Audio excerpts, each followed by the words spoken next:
ఇక్కడ చూడండి మన లక్కీ టుడే అవుట్ఫుట్ ఎలా ఉందో you have to comment. Hi Lucky, where are you going? Where you going? Hey Lucky, hi, how are you? Hello friends, ఎలా ఉన్నారు అందరూ? Happy Friday. ఇక్కడ చూడండి ఎంతమంది జనాలు వస్తున్నారో. నేను కూడా ఫస్ట్ ఆఫ్ ఆల్ అనుకున్నాను ఏంటబ్బా ఇలా వస్తున్నారని.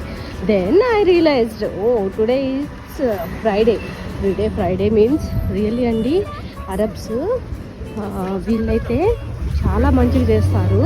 ఫ్రైడే అంటే ప్రతి ఒక్కరు కూడా మసీద్కి వెళ్ళేసి 12కి ప్రేయర్ కంప్లీట్ చేసుకున్న తర్వాతే వాళ్ళ డే అనేది బిగిన్ అవుతుందండి. This is I like most of. ఇక్కడైతే మీరు చూడొచ్చు, this is white flour mills and bakery.